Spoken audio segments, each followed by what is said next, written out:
Hello, everyone, and welcome to Cloud Currents, the podcast that navigates the ever evolving landscape of cloud computing and its impact on businesses. I'm your host, Matt Pacheco from TierPoint, and I head the content marketing function. Today, we're thrilled to have Danny Daya, the Director of FinOps and Cloud Strategy at Etsy. Danny brings over 2 decades of experience bridging the gap between business and technology. At Etsy, he's been instrumental in leading the company's cloud migration, optimizing costs, and spearheading initiatives in sustainability and generative AI.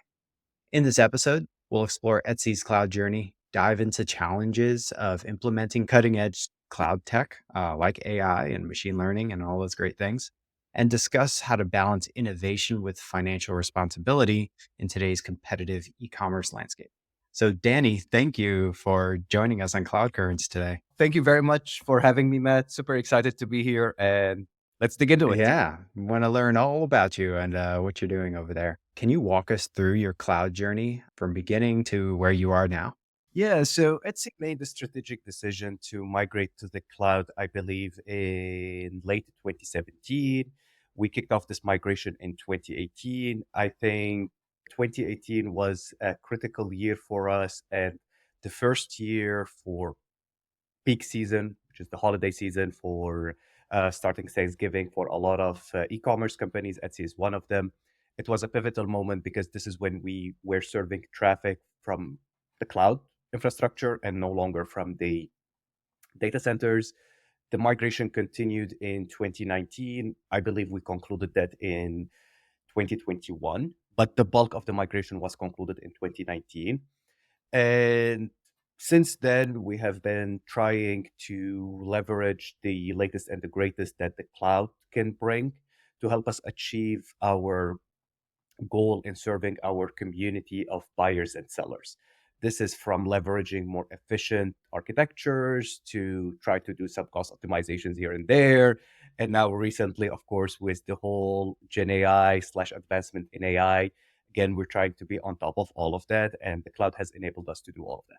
What originally interested you and or got you interested in cloud, like personally? This is a very interesting question. So, I come from engineering background. I started my career working as an electrical engineer, and slowly I pivoted into the business side of engineering. So to me, cloud was the ideal fit because it has tons of engineering slash technology requirement, and this is what it's all about. And yet, it's a huge, important piece of business when you look at it from a financial perspective. So to me, that was the great fit where I can exercise and use my engineering background, work with engineers, which I love and enjoy, but also with an angle focused on strategy and business and financials. So this is how I ended in the cloud. I started with AWS on the flip side, and then I shifted to the customer side with Etsy. Really interesting. Can you talk a little bit more? And you kind of talked about this at the beginning, but give us a little more about Etsy's cloud migration journey and possibly some of the challenges you faced while going about that journey. Yeah, that again, that was a very interesting, long, challenging migration.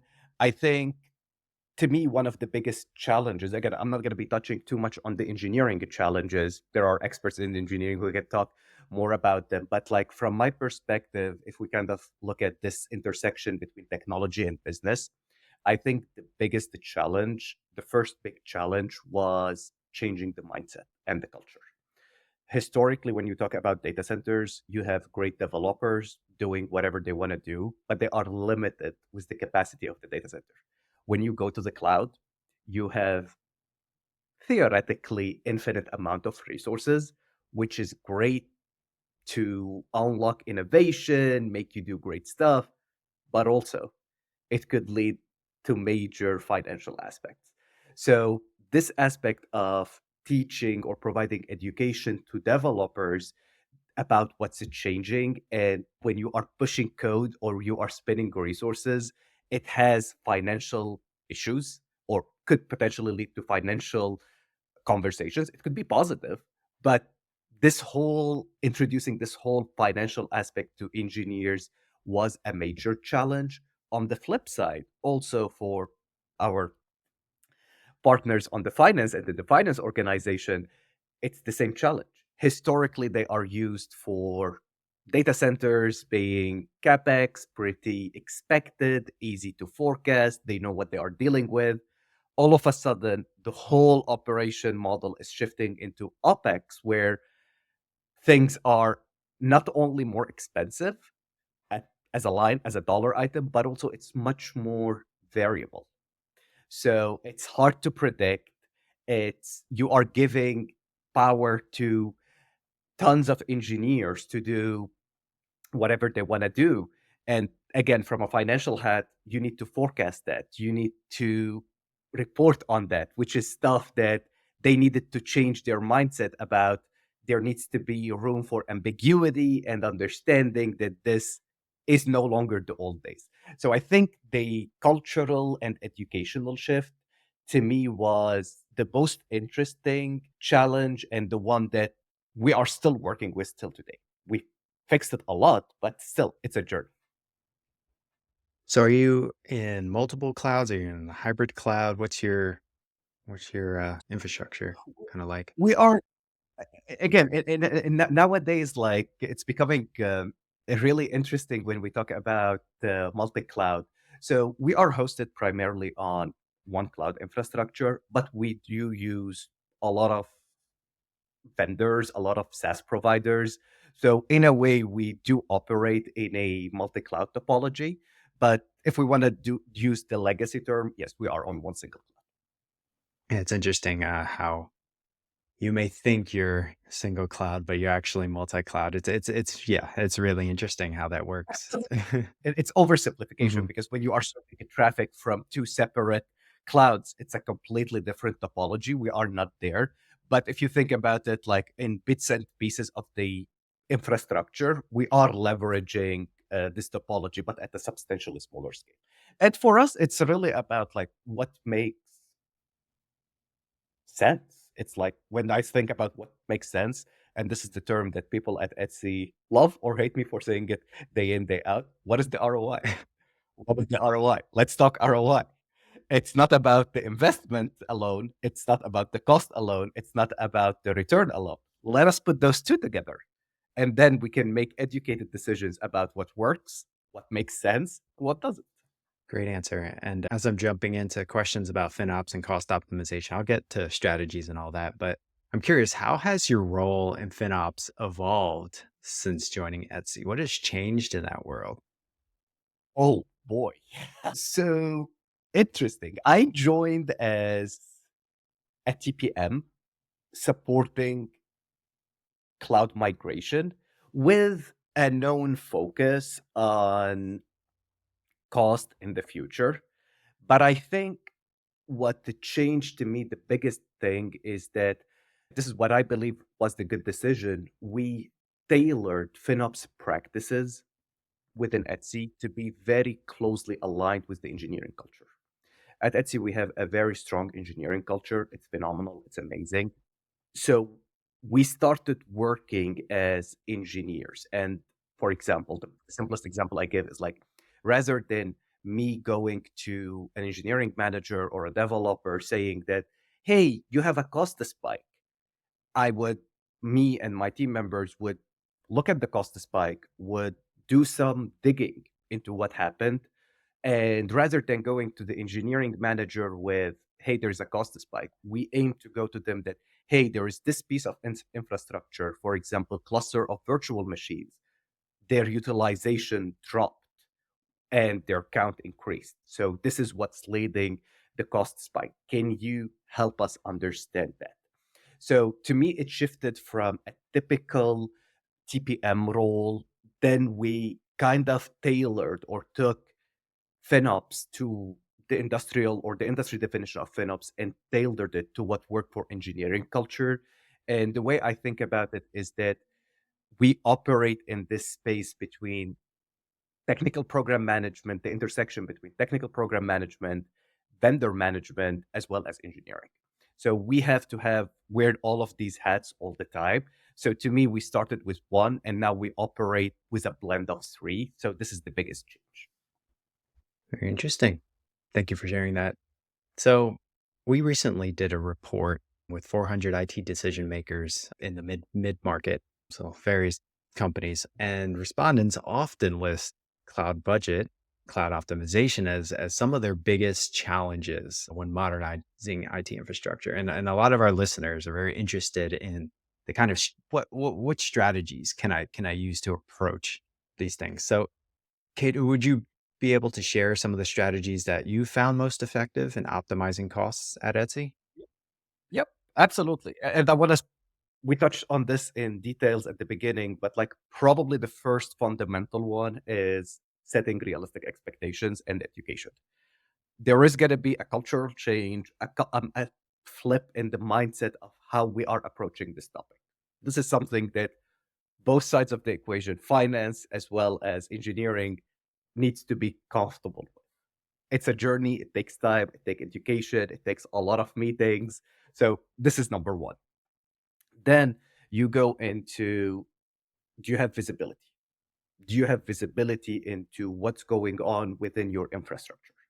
And this is where it could be a blend of FinOps practitioner working with engineers to kind of build this visibility and then do, depending on your organization, show back or charge back in a way that enables your end users or basically your engineering organization or developers to understand where the cost is coming from. Once we like the moment you expose this data to engineers, you start seeing, with a bit of education, you start seeing a lot of aha moment. Like, oh, I didn't know that this will cost me that much. I didn't know that this will cost me that much. Oh, I did this. I didn't auto scale this cluster, or I didn't auto snooze this machine. So there are these type of fundamental out of the box optimization that you can definitely take advantage of, and they are pretty quick, easy wins. Then you kind of start going into a bit more challenging or more advanced topics around you were saying like modernizing your infrastructure. You moved from, let's say, from the data centers to the cloud. Most probably you did lift and shift. Is your new topology or architecture cloud friendly? Is it, are there stuff in the way the different components of the stack are interacting with each other that can be optimized to become more cloud friendly? And when I'm talking about optimize, I'm not talking only about cost. I'm talking about the blend of cost, performance, latency. A lot of things could go there. And this is one area where it could potentially unlock the doors to kind of ask the question, hey, what's out there with the cloud? Can we, are the cloud providers providing new technologies that are easy to use that will help us do our job much more efficient? And the big example that comes to my mind always is like virtual machines. Cloud providers, almost all of them, they every year they are releasing new type of virtual machines that are optimized for specific type of workload. And this is the beauty with the cloud. Again, if you're starting to have like a cloud architecture, you can sandbox these, you can test these on a small scale, and if that works, you can go to the full stack. And this is where you can start seeing this concept of performance slash cost benefits. Again, this is one example.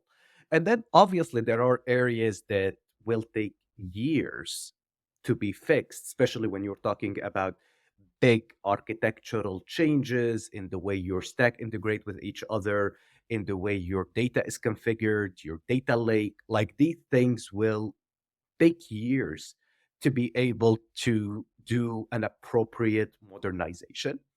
But it's like the way I would advise everyone to do it is like just to start with the basics and grow with the organization. Like as the organization grow and matures in understanding these, kind of evolve to leverage the latest and the greatest in the cloud. Like your company, many other companies often have new features and new products that they're giving. For instance, at Etsy, you're delivering new features for sellers, for buyers, and you're doing it on a global scale. So you have to constantly innovate. How do you balance the need for that innovation, those new features, with all of the things you're doing in the cloud as it relates to costs? This is a fantastic question. I love it.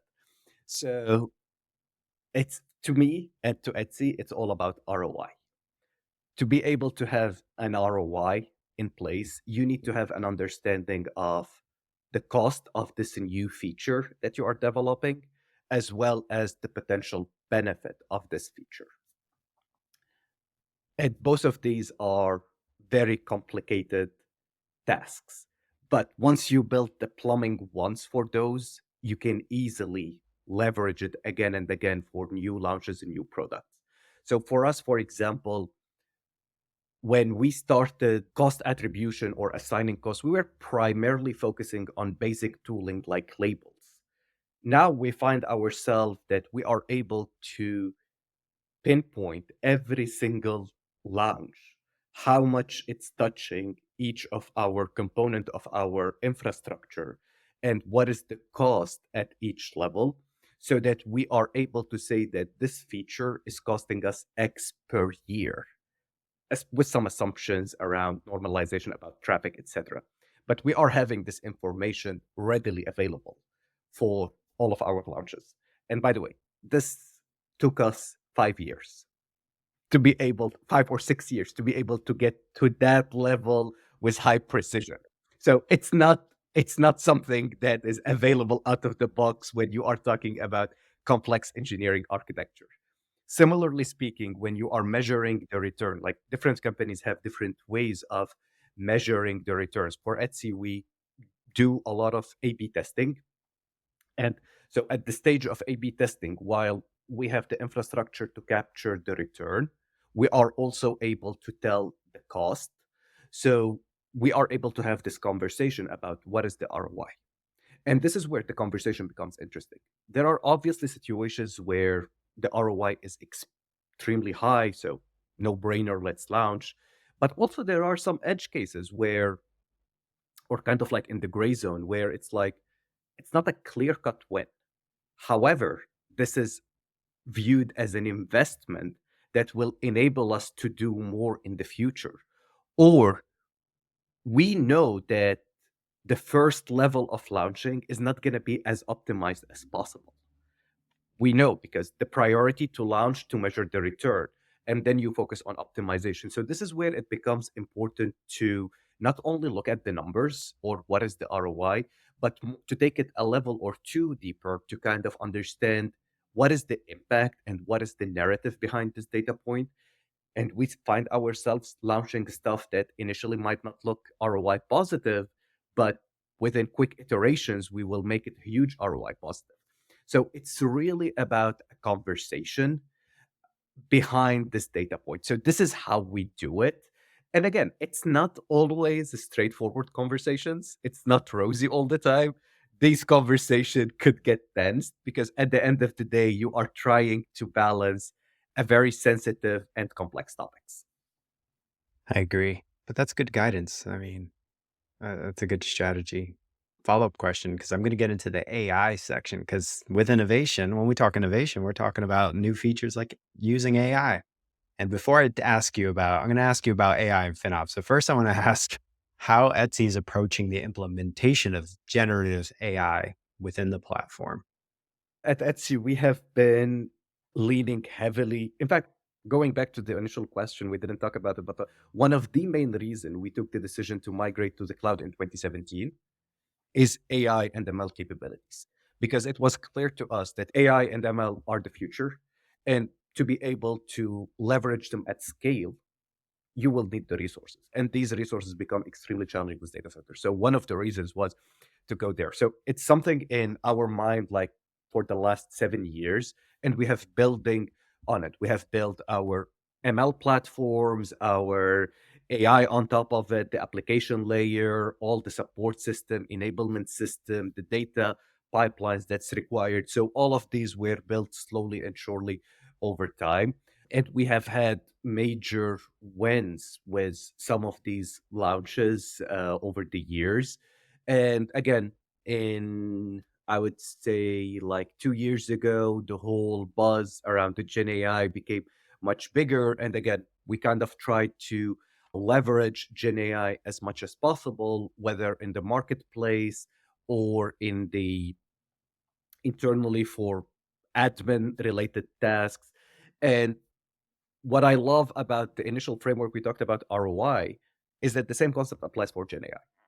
Like, what is the ROI we're talking about? What is the benefit? Of course, here we are also touching more on legal regulations because this is, again, we don't want to expose ourselves, but we need to be very candid about all of these topics. So, again, like we started the AI journey pretty much in 2017, and we have been leveraging the latest and the greatest. And now we are also experimenting with Gen AI. We've had few successful launches that leverage Gen AI in our marketplace. We have internal use cases leveraging Gen AI.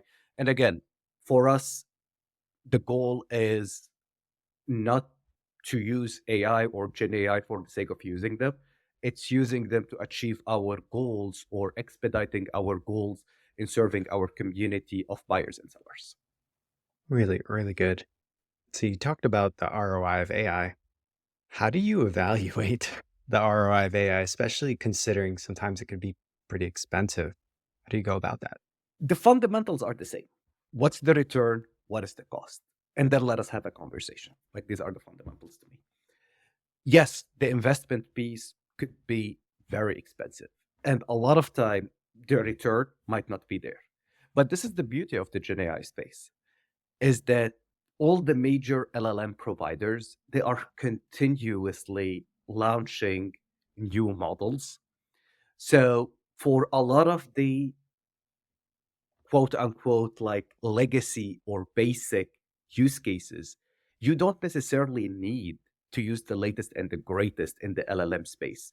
You can pivot into basic models or the basic models that are offered, which are usually substantially cheaper and they are much more reliable and available. So, again, this is where it's the beauty of having the engineering muscle of trying quickly, trying, failing quickly, and reiterating. Because eventually, yes, the cost might be at the beginning, might be very hard or to observe.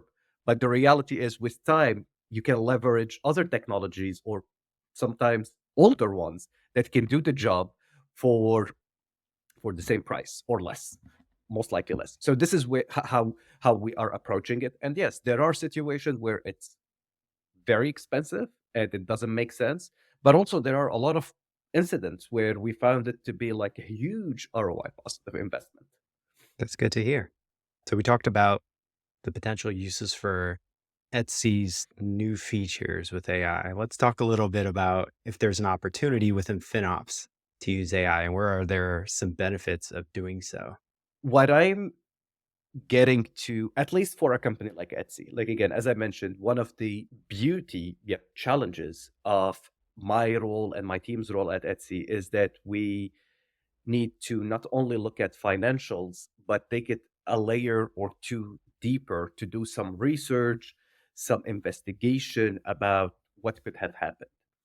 And with where Gen AI is today, we have tons of bots or agents that could be configured to kind of, hey, you saw a spike in cost, you detected a spike based on specific parameter, take this information and now go to our knowledge base, to our GitHub, to our Slack, to our drives, and search for terms or for conversations or documents that happened around the same time of the spike minus few days and see if you can come with a result.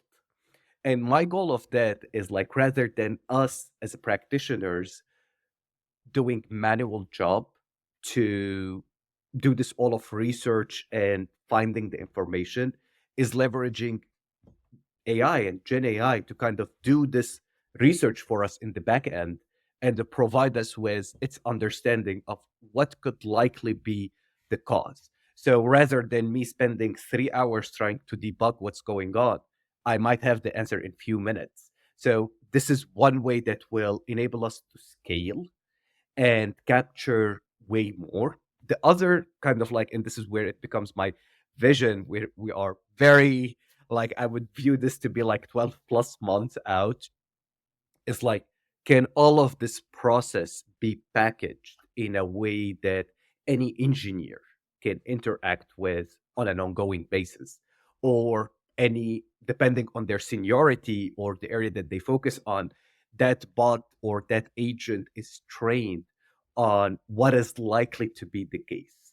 So this is how I am thinking about it. I am much more optimistic with the first one because at least at Etsy we have all of this already available. Like part of our leveraging, and we touch base on it, like leveraging Gen AI for in Etsy, we use it to boost productivity of admin. And one of the areas is having robust search engine internally that can touch base on all the areas where our knowledge could be living. So we already have that. We use it heavily. So can we just build an agent and tell it, take information from here, which is like a spike or whatever it is, and run it in our database? So I'm quite comfortable with saying that this one is something we can ship with the appropriate engineering resources over the next 6 to 12 months. Making it more of a self-service function is a bit in the future. But again, with the pace at which this technology is evolving, frankly speaking, I think it's doable. It sounds very exciting, and I hope that can be useful for you guys in the next 12 months. I'll keep you posted how it goes. Awesome. We're just scoping the project and getting the resources staffed. So we'll see where we get there. Sounds great. So, with all of this innovation in AI, it often creates a lot of data, and with that data creates some complexity and understanding how Etsy is in an interesting. It's a global solution. People can access it from many countries around the world. How do you navigate some of that complexity when it comes to the regulatory landscape, especially AI and data privacy? That is an amazing question. And it's one of the biggest ongoing challenges we are going through. And just to kind of also paint a realistic picture for those who are not necessarily familiar with this topic, is that the regulations are catching up. So whatever regulations we have today might change in the future or be more strict in the future. So this is one thing we keep in our mind, is that how are we balancing, or how are we shipping code or products in a way that will enable us to pivot back in case regulation changes. Like sometimes you find stuff in Europe are ahead from the US step or two. So it's like, how can you have this mindset of, and this is where it helps us that we are a global company because we have already presence in Europe and we know what's going on there. So even if stuff in the US are not there yet, we are adhering to what we think is going to be the more stringent rules in the future. The other challenge here is that a lot of this is pretty new. Like a lot of time, we are meeting on an ongoing basis with our attorneys to kind of explain to them what actually is happening with this technology, what actually data it's touching, because sometimes like you don't want to go too extreme in applying guardrails when the use case does not require that. So there is a lot of back and forth and education. Like now it's coming to my mind, like the conversations about bridging gaps that we used to have with finance 6 years ago, now we are having it with legal, to kind of make sure we find the sweet spot that everyone is comfortable with.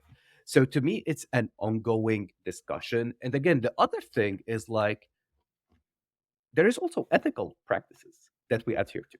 Like the regulations might have like some gray areas, but at the end of the day, we also focus on ethics, on sustainability, on being fair and equitable. So all of these aspects also weigh in into how we are thinking about governing the use of AI.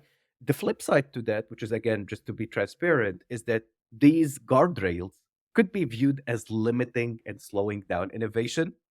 So, how can you come up with a version of ROI that works in this legal slash technology intersection? It has been an amazing evolving journey, and we're enjoying the ride.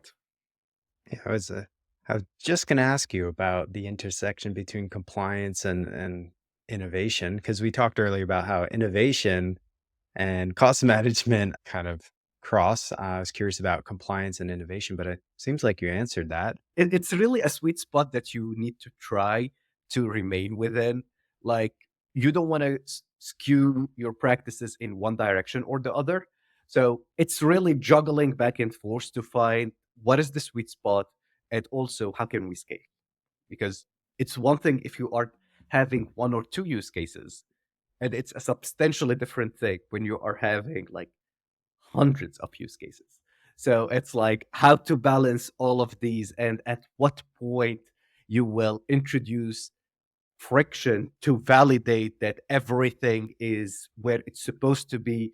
Because if you introduced it very early on in the process, like if you think about it, people will start with ideas.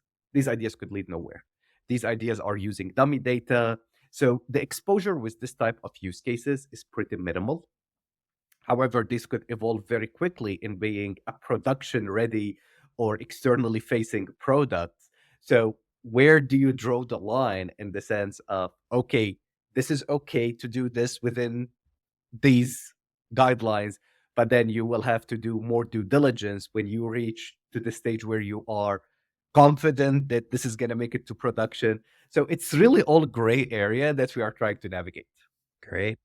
It sounds like sustainability is top of mind. Can you tell us about Etsy's Cloud Jewels initiative for measuring energy impact? Yes. So again, this goes back to 2017, 2018, when we started doing the migration to the cloud. Even before migrating to the cloud, Etsy was did have environmental goals.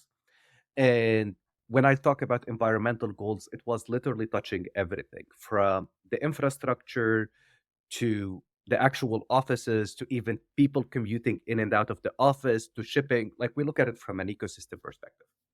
If we zoom in on the infrastructure piece of the stack, like if we look at before and after, we used to be data centers and then in the cloud. Data centers, it was pretty simple because you receive an electricity bill that tells you exactly how much energy you are consuming. And we were able to also divide it by clusters or racks. So it was pretty straightforward to say that this workload is using this much of energy. When we moved to the cloud, none of that is existing. And we're like, we're not giving up on our goals. Let us figure it out. Of course, we tried working with cloud partners, but for good reasons. They will not give this data because this is secret sauce. So we went into saying, okay, let's try to analyze this. When we think about energy, it's really amount of usage multiplied by the unit or the energy per unit of usage. And the usage itself, like let's talk about virtual machines, is pretty much documented and measured by the cloud provider. Like, you know how much resources you are using. So the question becomes, how can we come up with how much energy this specific resource is using? And this is where one of my colleagues, Emily Sommer, championed this work, did tons of research and went through tons of data sources and resources and consultants to kind of come up with a methodology to kind of say, how are we estimating the per unit usage of resource? This is how Cloud Jewel was born, because we were able to find this data. We were able to get it certified. So we started using it, but it was all like manual effort. And we are extremely happy to see today that a lot of cloud providers are providing you a version of this data readily for you to use. So for us, it was like a period of 2, 3 years where Cloud Jewels did amazing job for us because there was no other data source to rely on. And now the cloud providers are getting more closer to providing more and more of this data. And they are also being on top of it because the industry is shifting from energy to carbon, which is all great. So that was an interesting journey that we also took as part of the migration. Do you think that will improve what you get from the cloud providers over the next few years? Do you see them putting the effort into that? I think so. I think with the amount of pressure, lobbying, and how important this topic is becoming, I think they will make this data readily available for folks to use. It's excellent to hear. I'm a huge fan of that. So let's get into the trends part of the episode where I ask you a few questions about things you're looking forward to over the next few years and maybe Sure. some advice from you. What emerging cloud tech are you most excited about personally? Yeah, generative AI. Yeah. This technology is unbelievable. Like yesterday, OpenAI announced the launch of what they are calling it Operator. Etsy is one of the launch partners, but basically the essence of it is that you chat and say, "Hey, go find me a gift for my wife for Valentine's Day on Etsy. She likes a jewelry, and this is my budget." And what it does, it just pops up a new window or tab and goes to Etsy.com, apply the filters that needs to be applied, put in the search terms, clicks it all by itself. And you are just continuing doing whatever you want to do. And then it will show you like the recommendation of what you could buy for your wife. It's phenomenal to me.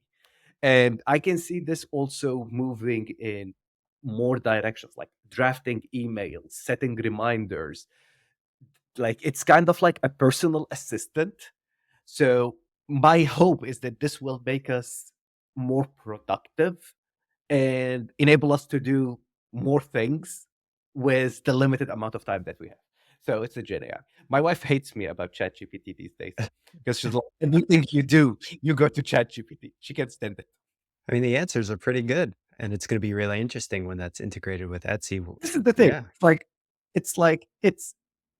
This is one of the things that's always on top of in the back of my head is like the answers in general are accurate, but you can never take them for granted. Yeah. That's true. So with the fact that answers are being very, very accurate, we also don't want to lose our human brains that will make sure that we are applying our judgment before using whatever outcome is coming from these technologies.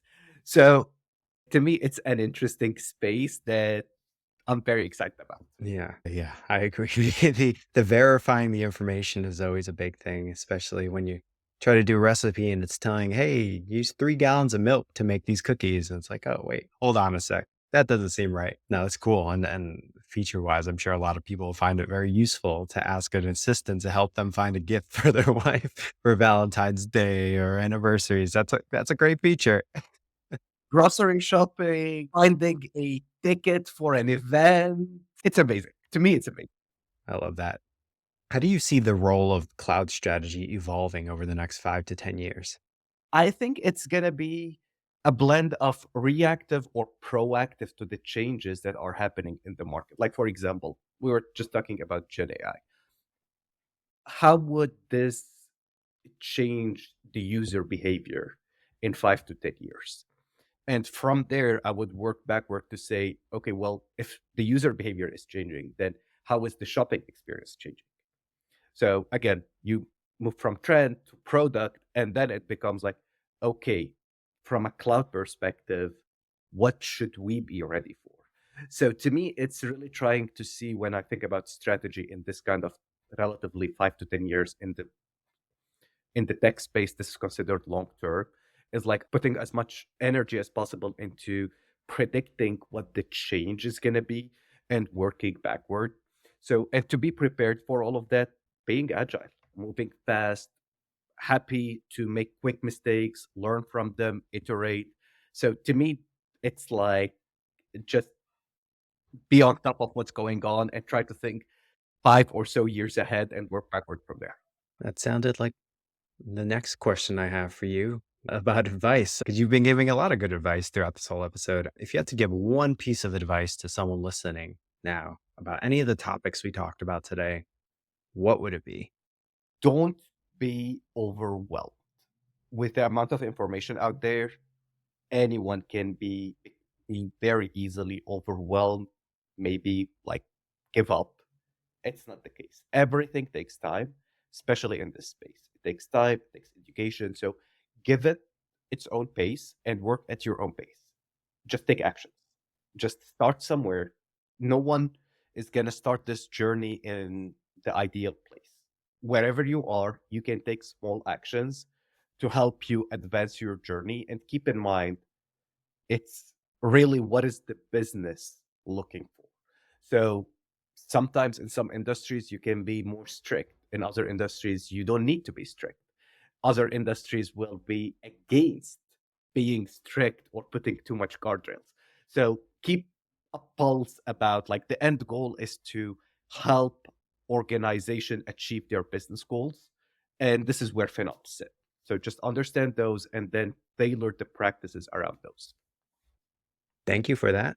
And I want to thank you for being on the episode today. I think we had a great conversation. I appreciate you taking the time.